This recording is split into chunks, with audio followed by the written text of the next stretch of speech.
Alright, let me talk to you about simple past tense. First, I will explain to you in which situations we use simple past tense. So, we use simple past to talk about something that happened once in the past, which is the first situation I have here. Examples: I met my wife in 1983. We went to Spain for our holidays. They got home very late last night.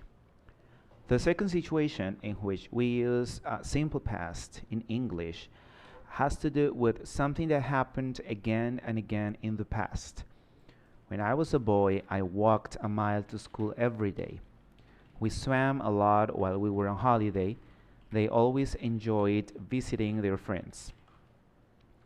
The third situation we use simple past is when we have something that was true for some time in the past.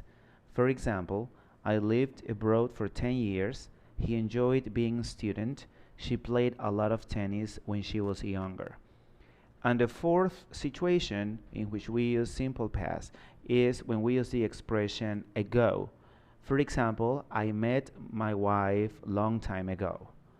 Okay, after explaining to you the situations in which we use simple past, I will explain in detail how simple past is used grammatically talking.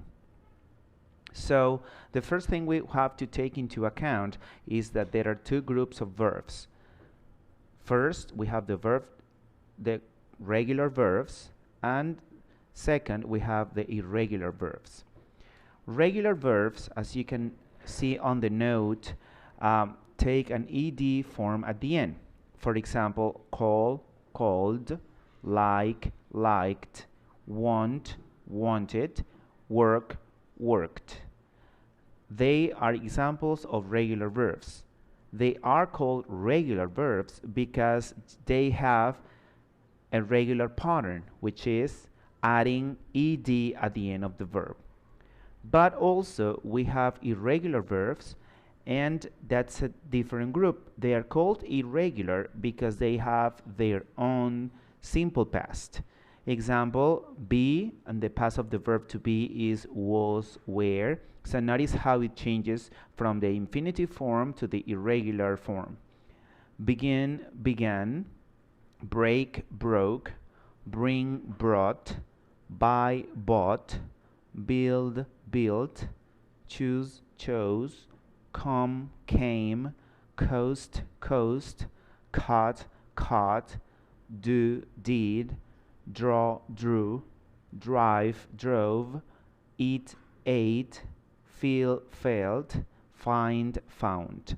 So notice how, again, the first column in which you have the infinitive form of the verb or of verbs without being conjugated changes in relation to the second column, and every single verb has its own conjugation when they are irregular. Now, let me talk about questions and the way we construct questions and negative forms. In order to ask questions and write negative sentences, we have to use the auxiliary verb did. So we have some examples in here, but before going with examples, I would like to explain that we have two types of questions in English. The first type is the yes or no question. Example, did she play tennis when she was younger? Do you live abroad? So those two questions are yes or no questions because when we answer them, they are designed to be answered yes or no.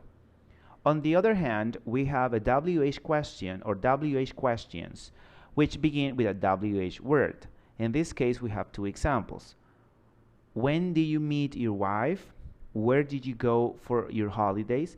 When we have WH questions, they are also called open questions because you have multiple possibilities of answers. So after explaining this, I would like to say that when we have yes or no questions or WH questions, we have to use the auxiliary